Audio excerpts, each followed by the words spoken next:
Something I've never done. Oh, what's up, All Metro right. phone? Hello, Well, people. welcome to the podcast, the first podcast. And I'm not real sure what I'm even going to name the first podcast. So here we are. If you want to introduce yourself to the world. Hello, world. My name is Christopher Selden, and I'm a human on planet Earth. Awesome. So what's your first memory in life? Like, Oh, man. literally, like, as a human? Shit, I guess. Or did you know that you were human when you were a baby? No, I didn't. In fact, I was born with no fear. I may have had the fear of being dropped, but I didn't have the fear of inadequacy. I didn't have a fear of not being good enough. I didn't know these things. These are all learned behaviors. So, I'm learning about that. That the root of all that stuff is learned. And so when I was born, I was actually perfectly whole. My first memory was most likely my mother. As a young boy, playing with my mother, maybe 2 or 3 in my old house. We lived outside of Atlanta, right near Six Flags, in fact. Oh, wow. And it was pretty ghetto. We were one of 2 white families in the whole neighborhood. So you were born in Atlanta? Correct. At the hospital? At Piedmont Hospital. Yeah, Piedmont. right there off Collier Drive. Yeah.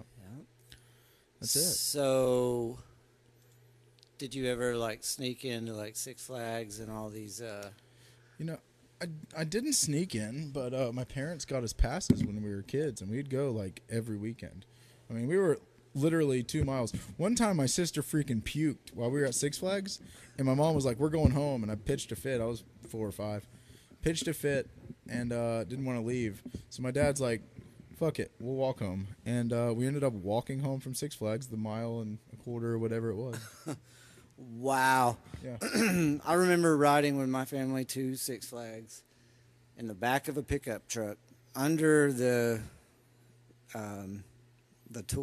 toolbox. Oh, shit. I really do remember that. Yeah, That's so funny. That's In awesome. The back of a pickup truck. Yes, that's some pretty cool art there. Yeah, I'm not. I'll turn this around so folks can see it. Not real sure what it is. I like to put it on when I'm doing something in the barn here. Yeah. Just kind of put it on in the background. Yeah, it gives you a little view. Something. It's better than that white sheet too. Sure. Or like it just looks like a badass tapestry. It does. At this point. Totally does. Yeah, so thanks for inviting me up. I'm really glad I got to come do this. Yeah, you're welcome. This is a cool experience. I've not been on many podcasts. In fact, this is my first one as well. And before today, I've done a grand total of 0. So I was excited about this, And I think we have a lot in common, and there's some, a lot of topics we could hit on. And I don't really know your premise for all this, so I'll just leave it to you, dude. Yeah, man. Me either. This is first for me as well. So, I really enjoy the idea of opening up to people and having the time, like that time allowance for someone to be listening to us, just listening to what we're saying. I think it's a different time where, when I was growing up, I'm a single, I didn't have a brother or sisters or anything like that. So there was no me talking to anybody else. So it's fun to open up and talk to people. Right on. Yeah, see, I grew up in the opposite household where there were 3 siblings, and I never got alone time. So, contrary to how you grew up, I grew up in a circus, man. I mean, We had 4 kids, 2 parents, 4 cats, 2 dogs, and it was a circus. So you had to ride bicycles. Oh, God. I rode bicycles. That's where I got into climbing and playing in the woods. I wanted to get away. Yeah. And I found solace in the woods, man. Like, something about walking into nature when I was a boy, it was just, like, free. There was no parental control. My parents didn't control me. So I moved to Canton when I was first grade. And my parents bought a house right along the Etowah River, right kind of behind Cherokee High School, across the river from Bowling Park. And we backed up to Army Corps property, which bordered the river. So behind my house was just miles and miles of trails and woods. The Etowah River. Yeah, the Etowah River. So Wow. I grew up fishing that river and swimming that river, and I found some rocks back there. We were in 5th grade, 6th grade, and I found some rocks back there. We were riding bicycles, and we found this cliff and these boulders right near the river, and that sparked my rock climbing. Wow. So that's how old were you then? I was probably, let's see, 5th grade. I'm going to say I was 10 or 11 at that time. And I didn't really start climbing then. We were just pretty much running around these rocks. And by the age of like 12 or 13, I started actually climbing. My best friend's dad was a key grip in a lot of movies, like RoboCop 3 and Lost Boys. He worked in the movies. Oh, wow. And so he understood rigging really well, and so he was a climber. And he taught his son how to climb, who was my neighbor and my best friend. And together we started climbing with his dad at Windy Hill Windy Hill Athletic Club. Yeah, that big white wall. Yeah. My mom and I joined a membership there. Really? Yeah. Yeah. Actually, my mother joined the membership, and I think she When was this? it was before I went to Oregon, which was 97. That's about right. Yeah. No, it was before. So 94, probably. Okay. 94 is when, 93, Okay. 94, 92. I Yeah. had somewhere in the 90s. Yep. Yeah. Sorry, So I'll grab my drink real quick. yeah, dude. So slightly after that, I started climbing there. It would probably been 96, 97, I would imagine. And then I remember climbing my first time because, back in the day, there were people like Dan Osman and all these 80s Yeah, all those big, videos, all these seen- 80s everybody's big seen hair that video. climbers. Even today, I see it on social media. Oh, it's ridiculous. Yeah, it's awesome. Actually, Alex Honnold redid that as well. He put on like a long wig yeah. and did. Have you seen that? No, I haven't. Dude, it's so funny. We'll That's have to awesome. Pull that up later too. Yeah, so I started climbing a little bit on and off in these woods, and I mean it just took off. I went to Rocktown for the first time when I was in 6th grade, and I remember walking out there not knowing what to expect and seeing a place like Pigeon Mountain and driving up to the top and then walking a mile and a half into the woods and seeing, you walk in and there's like Hueco Simulator right there, and it's a big warm-up area, and it was just like, as a kid, I was like, this is home, Yeah. Now, what year was that when you went to Rocktown? I would say it was probably around 99, Okay, cool. 98, maybe. Awesome. Yeah. Because I got into high school, let's see, it was 99, I was a freshman in high school, I graduated in 03. So through high school, climbing really took off.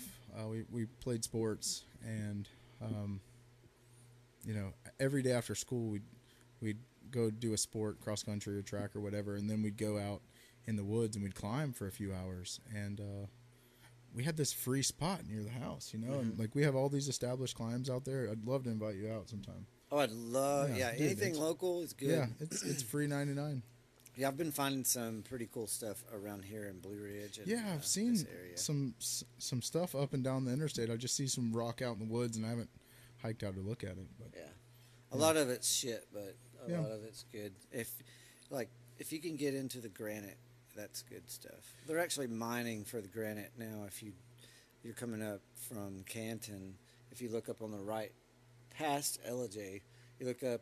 They're digging into all of the granite there, which is crazy because I found like some boulders up on Rich Mountain, okay, and they were like obscure, but they were like part of the mountain.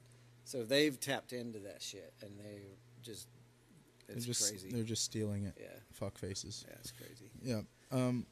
That's good climbable rock, and we just want to break it down so we put more gravel driveways. It's insane. crazy. Yeah. Curtis Glass, he actually is responsible for naming like Looking Glass and climbing a lot of the areas. Okay. I ran into him at Lost Wall, Nice. and he was telling me that there is a granite dome somewhere in the Cohuttas. And Okay. The Cohotas are right here in the backyard. Oh, really? I've never been to the Cohota Wilderness, and I've heard about this place, but I didn't know we were so close. Mm-hmm. Right on. Yeah, it's crazy. Yeah, basically, if we leave the house, I did my bike trip not long ago. I left here and went out over Highway 2, and then that brings you into the Cohotas. Okay. Like the Jacks River Yeah. Falls. Yeah, I've heard of that trail. It's Yeah, it's literally, if we go that way for like 6 miles, it'll take you to Jacks River Trail, like right here. awesome. Dude, that's rad. Mhm. My friend hiked that a few years ago and told me it was great. I think it was like a 2 or 3 day hike. He said. But it was, I've yet to do that. I want yeah, to. I'd love to. Mhm. Yeah, Me if too. you- Yeah. Yeah, we're actually Austin do and I that soon. are going out. Saturday we got permits to go out to Great Smoky Mountain National Park, Wow. and we're going hiking up LeConte Mountain, which Mm. I've never heard of. I've never been to LeConte. He told me about it. He had been, and he went, and he said he had to bring crampons because by the time he got to the top, there was so much ice and snow Oh, I believe it. I believe that it. it was like, I mean, I believe it. it was like he's like, it was like I was on Everest. I mean, I was walking on ice for like a mile. Yeah. I was like, oh shit, okay, that's awesome. Yeah, I believe it, man. I was doing a roof job yesterday, and there was snow on the roof, Yeah. like that much snow. Yeah. I was like, what? It was like in the valley that I'd like Yeah. planned to just easily go up. Yeah. Oh, And yeah. I get there and there's like snow. I wanted to get the camera and be like, you got to see this shit. Yeah. How'd you get up? Just went up. Yeah. Just climbed up. Just went around Yeah. there. Just went around the fucking snow. But it's crazy. I had a 4-foot section of pipe, right, that I was extending onto the chimney. Okay. So the house went up, and there was an outdoor fireplace to the house. So, you know, the house was here. You go up, and then the fireplace was over here. So I actually had to stem out the middle. Once I actually walked across, I was already so comfortable. But I had to paint it and put a 4-foot section on it. And the valley over here was all snow. It was crazy. So Yeah, it's just not a by good. myself. Yeah, not a good situation if you fell. Oh no, it'd been nuts. Bad news. Yeah. Yeah. You know, so I've not been to Looking Glass. So through high school we started climbing outside more, and Rocktown became a regular. But we also went to Foster Falls. Mm-hmm. We went to, which I've seen your climbing at Foster's beautiful. In fact, you're the first person I've ever seen to climb underneath the waterfall. Right. That's fucking radical. That's my goal, is to be able to top it out. Yeah, I mean that's all right. Well, my friends jumped. There's a video. It used to be on the internet, but I guess I've seen it on YouTube. Facebook has dropped it. Oh, It wow. was. I mean, we uploaded it like 10 years ago, but I'll see if my friend can send me the link. But there is video. I recorded like 4 different camera angles, like 4 or 5 of my friends jumping Wow. off Foster's. I mean, it just looks like the one. Terrifying. Yeah, dude, it's See, terrifying. I need to do that, and that way I won't be so scared about falling. Because Dude, I get up, and then dude. I'm like, oh, man, I'm like, don't. It actually gets hard. It gets technical about over halfway, like 2 moves over halfway, and that puts you at like 40 feet or something. Right. You know, near there, you're like, but then it gets technical. It's like 5:12 or something. Just Yeah, it's hard. Yeah, it's Yeah. crazy. No, it's not impossible, but when you're that high up, and you know The you don't- waterfall, like the first time I took Jessica there, she couldn't breathe because it was so intense. You know, Really? just being around that falls, like being in behind it, it's like that, the rush and the sound of it almost does take your breath. Oh, too. dude, it's like- awesome. That place is awesome. So then when you fall, you're like, Yeah. you don't want to scream because the water like pushes you down. Too. Yeah. It's crazy. Yeah, It's crazy. yeah, it's nuts. Makes me want to go there. Yeah, and we climbed. So my senior year, we went out to Linville Gorge Mm-hmm. and climbed in there a little Wow. bit, which is awesome. You But did I- that young. That's yeah, awesome. yeah, but I didn't. We did not go all the way in. Like this is what happened. We got there and we were like, yeah, we're going to the gorge. And I think it was like, 1 or 2 o'clock, maybe around noon. Mm-hmm. And this guy's like, you're going all the way into the gorge, and we're like, yeah. And he's like, you're never gonna make it out by sundown. Yeah, what are you kids. thinking? Yeah, we were just like, no, we're just gonna go find some shit. And he was like, no. He told us where to go. We kind of like stuck around the top, I guess, and just did some like 40, 50-foot cliffs, top roping. Wasn't anything crazy, but I do want to go in and try some sport and lead. Let's go, man. Yeah. Let's go. No, I've dude, I'm just desperate. recently I'm desperate. gotten new, a whole bunch of new quick draws. And Nice. all of that stuff on. It's bolted? Yeah, all of the stuff on Table Rock. When you get there, like, not in the gorge, but all the stuff on Table Rock, Yep. all of that's bolted. Dude, it's like multi-pitch bolted. If it's bolted multi-pitch, what is it? 510s maybe? Under. Yeah, that's great. Yeah. Yeah, come on. Let's go. Let's plan a trip sometime next month. I'm in. Like, I've got a pretty busy month. So this... March would be good. March Yeah. 1st, something like that. Like, boom. Like, Yeah, I can do that. Right at the end Yeah. of February. Yeah, I or can do that. March or something. Me too. And Yeah, it's that'd got to be fun. temperature dependent, because if it's fucking Yeah. 20 Yeah, I degrees, don't want to go either. no, it'll Ice. hurt. My toes will hurt at that point, which I know they'll hurt anyway. But yeah, climbing when it's cold adds an element. Yeah, man. Yeah, the cold. The Wim Hof thing. Are you familiar with that? Yeah, and I just got told about that, dude. It's so cold. Like, even taking a cold shower, I can't do it. Like, Dude, there's something about. I'm not good at cold showers. I hate it. In fact, I understand the health benefits from what I hear, but it takes a certain discipline. I don't like it, so it's not worth it. I take a hot shower. Me too. Super hot. It's weird. It's like I'm one of those crazy people. Yeah, It's like, just take a hot shower. Just straight up hot. Actually, it is just straight hot too, because we catch rainwater and then run it straight into the hot water system, at the filter it and run it through. And I just leave it at that hot level. I don't even add any cold. It's like the perfect hotness. so you collect all your own rainwater. You have a filtration system, and then you have a hot water heater. Mm-hmm. Dude, that's radical. That's really eco. It actually goes, we do not drink the water. Correct. Yeah, anybody come here, don't drink the water. Don't drink the water. Yeah, it's for showering and stuff. It's okay, and I Totally, guess if you're cooking, for dishes, and it's clean. Really, you probably could if you life straw or something, just drink it. But yeah, it's neat, man. We catch it, put it into a container, and out of the container, I pump it out with a pond pump, like a sup. yeah. And I run it straight, through a filter, and then into the hot water heater. Yep. And then the hot water heater doesn't bleed back out, so it holds it. Yep. So it's not a whole lot of pressure, but it's just enough for like what we need. So, how many gallons of water can you store at once? Around about close to 600. So you have a couple tanks, I guess, or Yeah. one big tank. Yeah, Yeah. like three containers. Are they buried? No, they're above ground now. Right on. Okay. Cool. Yeah. Very cool. Yeah, really not sure. We're still in the experimental process about like making something solid and making it be like, okay, this is where the water's going to be, because next year we'll be like, oh, let's put something else right here. Yep. So Yeah. yeah, everything's kind of above ground. We can drain it and move it around quickly, and Sure. tarps are really cool if you ever want to collect water. You can really spread out a big tarp and get a lot of clean water instantly. Yeah.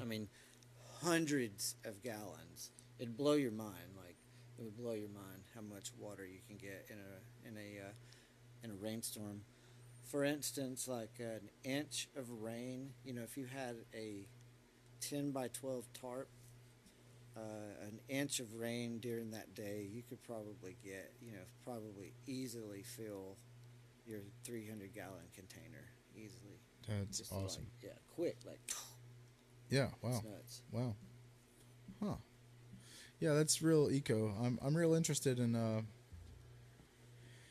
obviously future generations and cleaner technologies, and I'm a big fan and a big proponent of permaculture implementation and trying to have permanent agriculture, have that forward-thinking mindset, rainwater collection, filtration. So I designed a permaculture farm, actually, and what we did was we designed a whole bunch of vegetable garden beds, fruit patch, fruit trees, herbs, a greenhouse, a barn, and a shed. And off the barn and the shed, we had rainwater collection, and we went to 2 underground tanks, and then we had a pump out of those tanks which pumped to the greenhouse, and then a couple of the vegetable boxes. That's what's up. And it was a solar powered pump, and that's what we designed in. I don't think that's what ended up getting used, but we wanted a solar powered pump. I wanted to find a way, and that it's really hard to. I'm still learning a lot about solar, but that's on my radar this year. Because I would learn, man, solar is such an awesome way to get. And it's gotten cheap too. Dude, luckily, you can build get a your own solar panel panels. now Yeah, cheap. Like back in the days, like a freaking like go getting a rotor changed. Back. You remember how expensive rotors were? Like Yeah, back in the, yeah. Like $200 for a rotor. Nowadays they're like $30. It's like a solar panel, man. They make so many, and they traded in all the metal. Yep. Yeah, man. Cheap. You can get a solar panel, man. Those are fun. Yeah. I've got one outside that it's kind of set up. I've got a couple of batteries. I wanted to power this with just the lights, and I'm just not there yet. So that's going to be fun. Yeah. Yeah. Just a little And I solar. think you can do it. The problem is storing that energy once you collect it, is what I've heard. I've got 2 deep cycle batteries, Okay. so those are good. Nice. So I understand you quit drinking alcohol. I did. Yep. I'm going on. May will be 2 years. Yeah. Holy shit! Yeah. Yeah, that's awesome. I Yeah. hit 2 years at the end of this month. Wow. Yeah. Yeah, So you so- quit yeah, right just- before I yeah, did. right at the same time, really. Just before, yeah. So, I had to make a conscious choice, like, how did I want to proceed with my life? And, I saw a major benefit and health benefits and motivation. I didn't realize how much motivation was wasted with alcohol. And I thought, man, I'm not going to be able to go out and camp and have fun and have a good time and if I'm not drinking. And, man, it's totally opposite, man. I can do a lot more now. I don't ever have a hangover. It feels I like the health agree. benefit is just, from that standpoint, it's been great. Yeah, I fully agree, man. I found myself, 6 months into it, was just like, whoa, what do I do with myself? Yeah. And I went headstrong into the outdoors. Yeah. Yeah. it's Yeah, I did awesome. too. I took up the bicycle. That was my thing. I would wake up early, not feeling hungover, and for drinking on and off for 20 years, there was never really a moment where I woke up and I felt 100% like I do right now. Right. Right. And then finding myself in that, it was like, well, I can do anything. And I was can like- do anything. I Yeah, was like, yeah wow, it's I the gotta- same thing I thought. I'm unstoppable now. And I get up, or there's, I was kind of like waiting on the sun at that moment. I was like, oh yeah, well, come on, sun. It was like, I had like this cocky attitude that was, it was so fun. I actually miss that. I was thinking about that yesterday. I actually miss that feeling of the new feeling of stop drinking, like Yeah. that new feeling, like. Because it goes away, and Yeah, then that- you're like That little normal. pink cloud, I think they call it. Like Yeah. you get on that pink cloud and you're kind of like, this is it. And then it just becomes normal. Yeah. Like living like this is good. Sobriety's been good to me. You look good, man. You Yeah. look great. Well, Like, thank you. It's all of this. I've built like all of the barn and all of this stuff, and Yeah. all this with like money that I've saved. Yeah, That I noticed like saved. That I was like, wow, that money's still there. Holy shit! Like I didn't go. yeah. I would not only Spend that spend a lot money. on alcohol, but once I got the alcohol in me, I'd spend a lot more. Oh, for sure. Yeah, Well, see, my thing, man, is back in the day, I had a couple of DUIs. So I was not going to drink and drive ever again. sure. So my thing is when I drink, I would, come here. And sometimes I'd just come in here and drink until I just couldn't even see straight anymore. Yep. And it started feeling like a prison Yep. where, I was just drinking initially to further the music and to further my vibe and to get me basically where I am right now. Yeah, well, men of genius formulate their best work under the intoxication of alcohol. That's what I thought. Yeah, yeah. It's Yeah, then insane. you go back and listen to Yeah, that shit, and it's like, insane. oh, there's some cool. I released an album under a hidden name, the Knitting Committee, Yep. and it was all about me stopping drinking and basically me fighting with myself in here, over the stop drinking process. That album went from me at the very end of drinking and just fed up with myself and recording music into stopping for like 3 or 4 months into it. And that album covers that whole little area right there. It's great. Yeah, it's really cool. It's like a soundtrack for your sobriety. It is, and Early sobriety. it is. I'm looking forward to taking those songs and redoing them now that I found myself like really again. It takes a little while. It takes a little while. You definitely hit, like you say, the pink cloud. Did you say? Yeah, I said pink cloud. Yeah. Yeah, it was kind of that pink It cloud. did feel like a pink I mean, cloud, it felt for like sure. everything's going to be okay, And I had the similar experience. In my experience, I also had a few DUIs. I was 21 with the first one and 22 with my second one. And how it worked out for me was, eventually I knew that I was taking it too far, but I had no way of seeing that. I mean, I had 2 consequences with DUIs and a failed relationship and all these things, but I just thought alcohol wasn't the problem, and that the world sucked and it was all their fault, and it was just such a delusion. And eventually I hit that place of pitiful and incomprehensible demoralization, and I was like, okay, it's time to do something different. Yeah. How long did it take you to start sleeping right? Probably a month or 2. Yeah, solid. So, did you get the shakes when you stopped drinking? Did you shake? Or was it that bad? I mean, you didn't drink liquor. Yeah, I mean, I didn't drink. I wasn't at that point. At some points, I saw I would be a little antsy, but I never physically went through terrible withdrawals. I had friends that drank heavily, and a few of them aren't here, but that I watched shake, and I was like, oh shit. And I remember that scaring me. Yeah. That really scared me. And then, those people started dying from drugs and alcohol, and I was like, well, So I was always able to control it enough where I thought I had control, and that's why I kept drinking for so long, because, I'd opened a business, I'd bought a house, I bought a farm, I'd done all these things, and I was like, well, see, I can't be too problematic because I'm functioning. I'm a functioning alcoholic. And, I didn't even like that term. So, not drinking it's gotten easier. In the beginning, it was hard to do, but now it's just like another thing we're doing, And it's allowed my life, I can be creative again, and I don't need any kind of substance to influence that. And my work performance and my drive is back.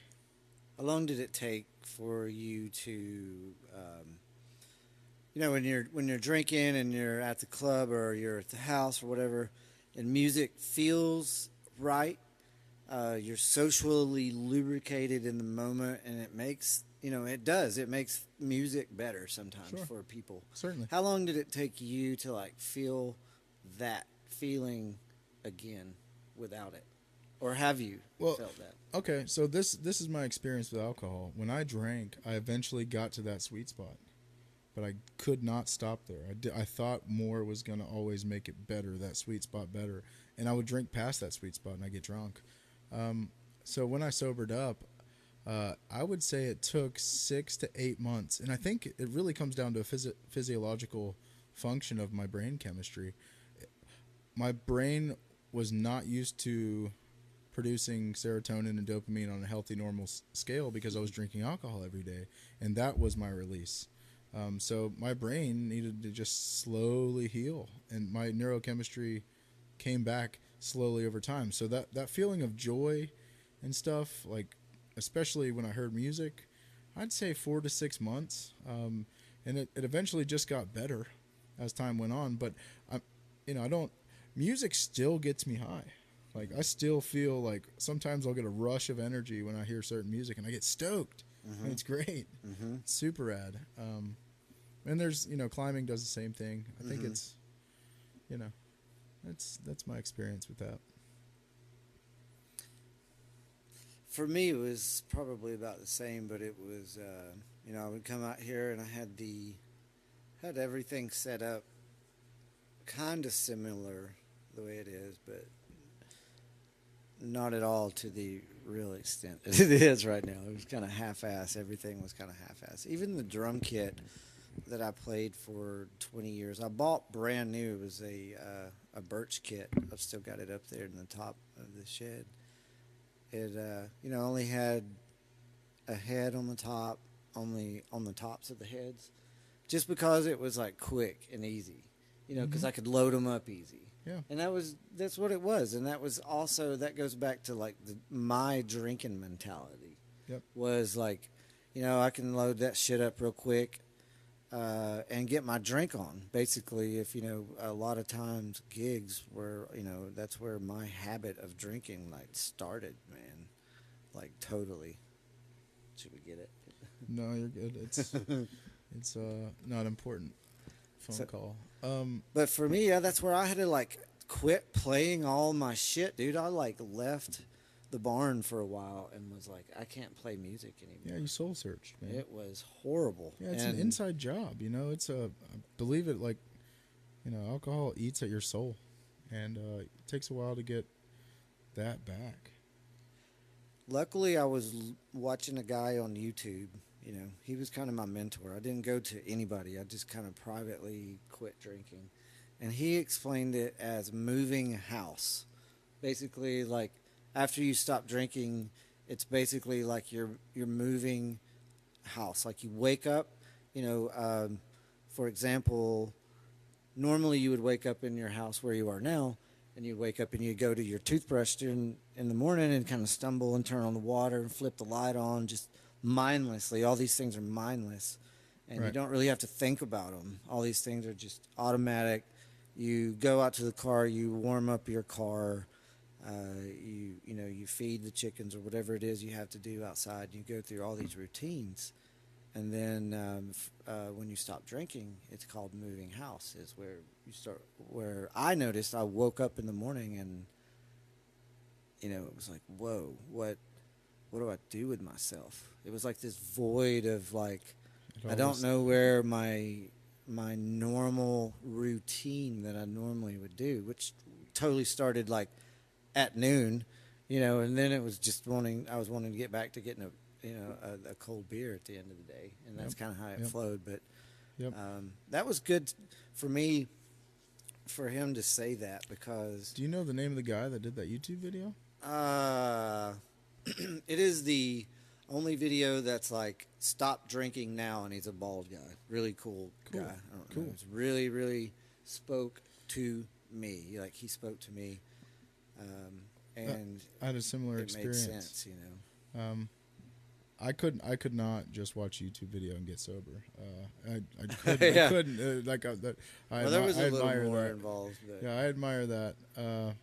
It took me, hitting bottom where my wife left and she wanted to take my kid, and she did, and I was so broken that I checked into a rehab. I checked myself into a rehab, and I sat there, and it was, people around me that were going through the same thing that I was, but they were okay, and I was really curious on how are all these people okay when they've lost everything and they're stuck in this freaking place, and this is terrible, and my life is over, and they understood, and they told my story out of different mouths.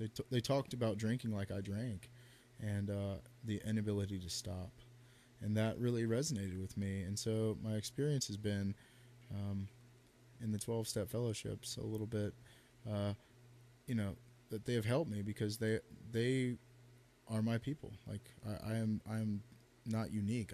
It's such a terminal unique illness that I had, and I thought I was the only person that knew, and I wasn't hurting anybody, because I'm not I wasn't being violent. I'm not like robbing banks. I'm just I just have a couple beers when I come home from work, and I didn't turn up every night. I didn't go out running running the town. I just was a normal, come home after work and have a few beers guy, and it escalated. I think that's So, like, that's kind of forced everyone, though. It's not even your fault, or,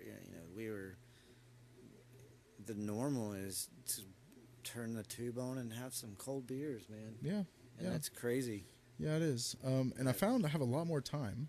And I get when you're waking up and you don't know what the hell to do, because like those first, finding your way. There's a great song. I don't know if you've ever heard of Rising Appalachia. Yes. Yeah, they're a little folk duo.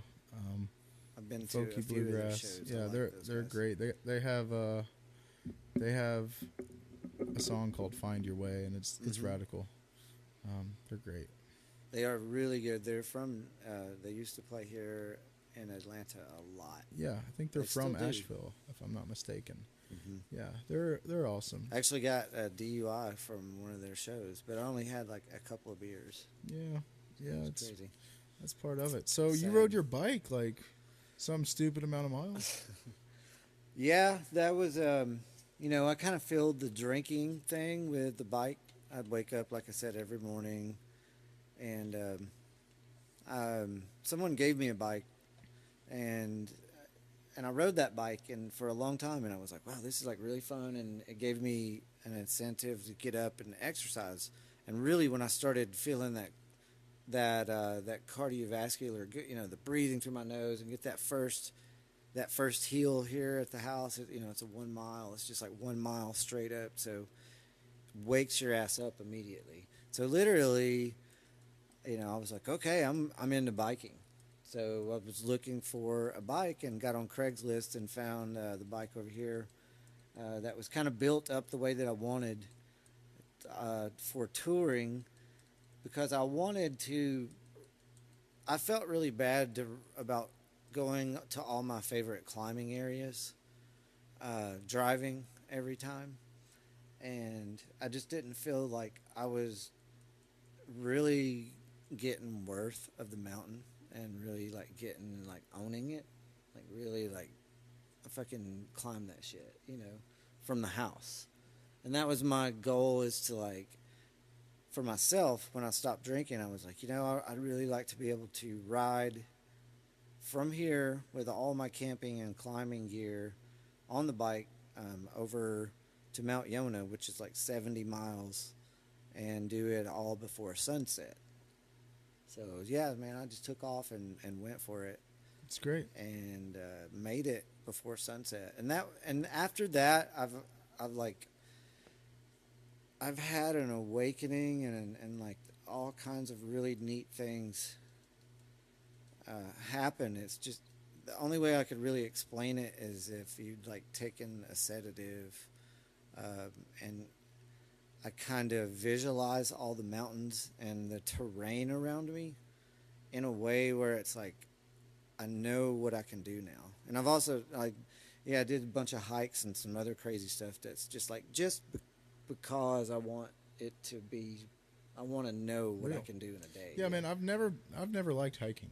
In fact, Yeah, that's me never either, been my yeah. thing. If I was hiking, I wanted to hike to the rock and then climb. Yeah, rocks. that's me. Yeah. So recently, I went up. It was actually the night before Christmas Eve. Austin. The night before Yeah, Christmas. the night. Run your fingers across that thing. Oh, I got you. So the night before Christmas Eve, my buddy Austin, he's been doing all these hikes, and so he was like, "Hey, let's go up to this place called Pinnacle Knob." Yep. And it's up in Clayton, and he's like, "We're just gonna hike to the top of this knob. There's a beautiful lookout." And we hiked up there, and it kicked my ass. I mean, it was like 4 miles up, but it was great. It was great. It was invigorating. It was raining all day, pouring all day, and I was like, "Well, we're not gonna go." And then it like cleared up around like 5, and I was like, "Let's do it." And we bit the Go bullet, and we time. just went, dude. We got out there at 7. The sun's going down. Like driving out there, and when we get out there, it's like finally dark. Like as soon as we hit the parking lot, it's dark, and like it's cloudy, and like free. It's like 30% chance of rain for the next few hours anyway, and we're like, oh fuck. And all of a sudden, man, like we start hiking, and I start like breaking a sweat, and it's cold as shit, And I'm thinking if it rains, we're fucked. You know, we're wet and cold. That's not a good combo. How far were you in at this point?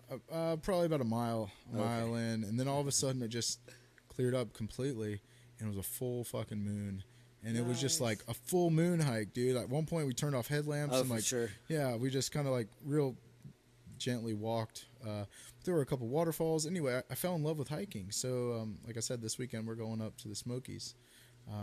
But it was pretty radical because it helped me realize that, you know, as I get older, I need, you know, need to stay in shape, and hiking is gonna be, you know, something I can do well into my 70s and 80s. So For sure. I'd like to, at least. I mean, I heard a guy this past week.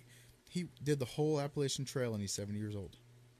Yeah, man, I fully agree. I'm with you on the never liked hiking, but just last week actually, I bought a new backpack and new camping gear and all this, and decided to do 50 miles of the Benton Mackay Trail, which I've never been on ever. But the Benton Mackay Trail goes right down the street from here. So my thing was I wanted to go to Springer Mountain, start at Springer Mountain, Walk home. and walk home. And It's insane. yeah, man, I mean, today I can walk. I can walk today, but I did 15 miles the first day, and it was 20 degrees, like you were talking about snow. There was snow like at Springer Mountain when we got there. All the trees were frozen. It's awesome.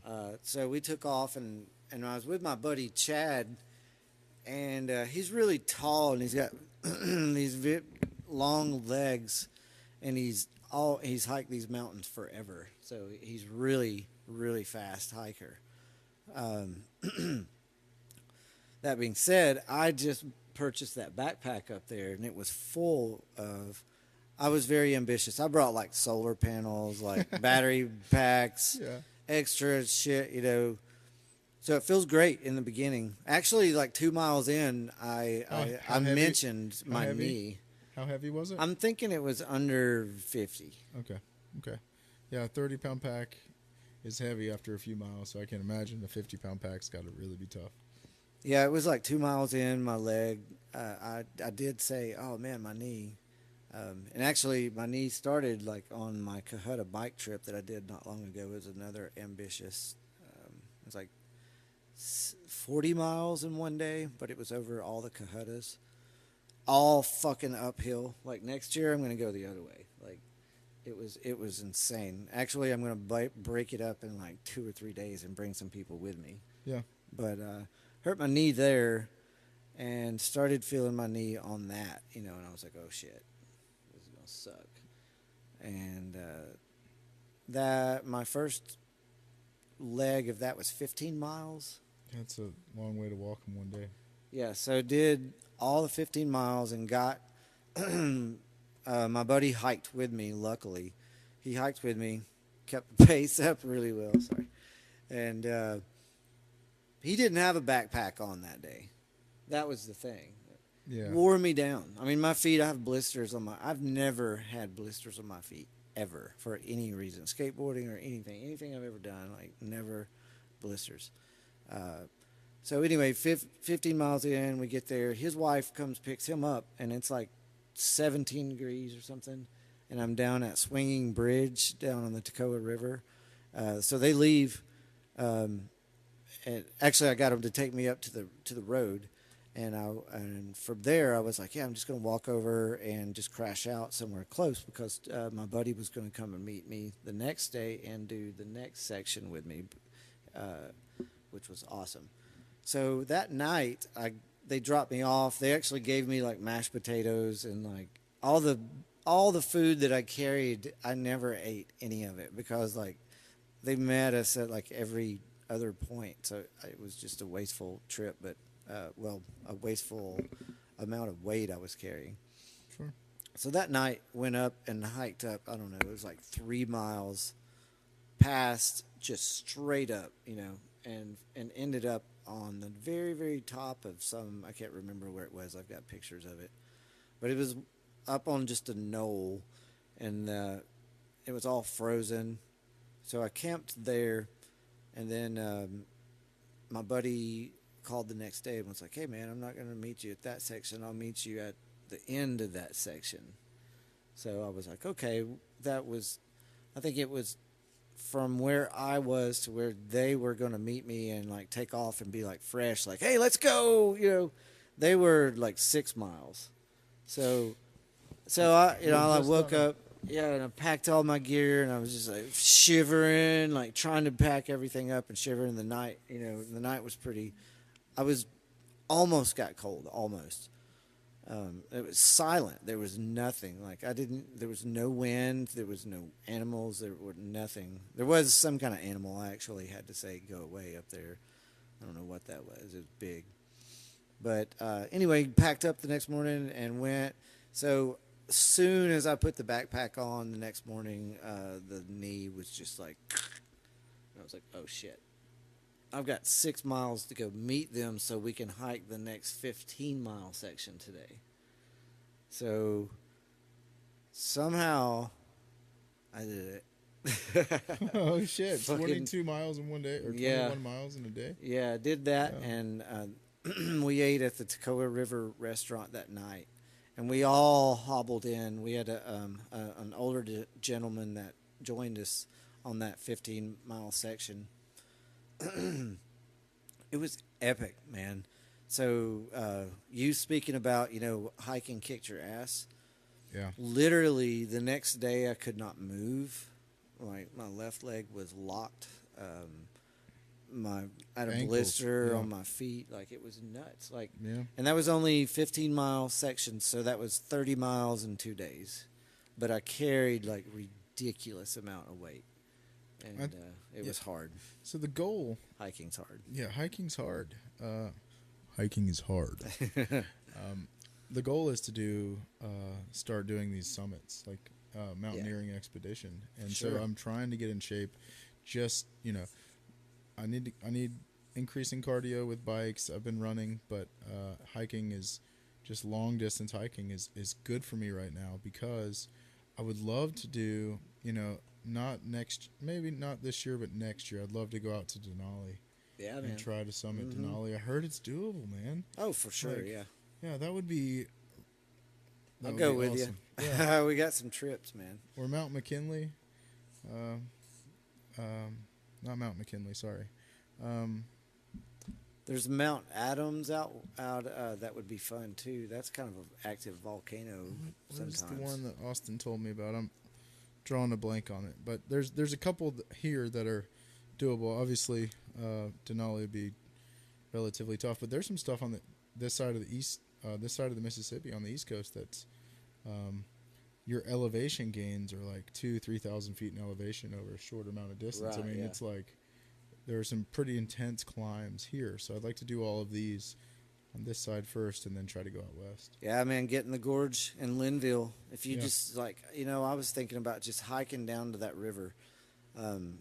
I was going and watching the video footage of when we climbed Linville, just looking around, and there were like house-sized boulders way down in the valley. Like how cool would that be to like just get down in there and just get lost down in those canyons, and then climb back up out of the canyons, and make that be part of the mountaineering experience. Right. It's like, Right. because it would fucking kick your ass, like, with your gear, like taking all your gear. That's the thing, man. Is like, if you're gonna do anything, you gotta have gear. Yeah. And it's heavy. Yep. It's heavy. Yeah. That's why dehydrated food and a light stove. Thank God for life straws. You don't have to lug that water. Yeah, we carried water. That was the other issue when I went. We carried water. I've noticed, man, like those. Life straw is the way to go, I guess. If It there's is. a water source, yeah. It is. I've noticed though, man, like on my bike trip, forgot to say, when I did the Yona trip, I chose to do it on the hottest day of the year too. It was 99 degrees in August. It was August 27th. Oh, shit. And I didn't want to bring a lot of water because I didn't think it was necessary. I didn't want to lug around the weight. So, yeah, and I really didn't drink a whole lot of water, man. I mean, it's like I don't drink. Even on that 30-mile trip of hiking, I brought a liter of water and the life straw, and I just like filled it up maybe, I don't know, twice or something. And then they brought like food and water too, of course, on the other time. But I really don't drink as much water as I don't know. It's just, I don't know. Some people, they say stay hydrated, and I certainly do after I do something like a major, like the way that I do things, I'll do it in like a push. Like I'm healing up right now to go out and spend the next few days probably snowboarding or doing something epic. But then I'm going to come home and like drink a whole lot of water. But when I'm out doing those things, I don't really drink a lot of water, man. It's weird. I've noticed, it's Yeah. I like that dry feeling though while I'm doing it. Oh yeah. Oh yeah. I hate being water heavy. That was the issue when we were hiking. There's a lot of water weight. Well, dude, thank you for this experience. This is, I've never done a podcast, but this, I guess, two guys sitting around talking about. We just did it. Talking about adventures. There are many adventures coming in 2019, and I really would like to catalog and document a lot of them. I loved your film. I would like to further continue adventuring and also documenting and filmmaking. It's the sky is the limit this year, really. I'm going to have a lot more freedom and time to do what I want to do, and that's enjoyable. And that's part of that 2-year sobriety thing too. Yeah, it's a direct result. It is. Like I've noticed, now the calmness. Yeah. I've got, a cushion with myself, and I kind of know what's about to happen, and it's good knowing that tomorrow you're going to wake up and feel good. Yeah, and you'll remember everything that happened today. It's like, I didn't act like a dick or something. Yeah. It's like, I can probably still do that without doing it. Me too. Generally, I'm pretty level. Depends who is watching, I guess. Yeah, I got you. Well, yeah, man, I've enjoyed it, and thank you. Man. Thank you, man. Hell this has been good. Let's do it again. Yeah. So, first podcast. Thank you, guys. Peace. Sweet. Oh, look, it died. Oh. So we do have audio. Okay. Well, the camera died, just for everyone out there in the interwebs. The audio is going to be the crisp, clean way to go. So we'll replace it with something really pretty. Yeah. Cool. Well, dig, dude. That was badass. I wonder how long that one was. We went as far as we could go with it. I like it. That's going to be sweet, dude. I mean, that's like what? That's what it is. Yeah, that's exactly what it is. Sweet. Let's see. Let me make sure that I save it. Let's make sure that it recorded. That would be so bad. If like you hit play, but you never hit record.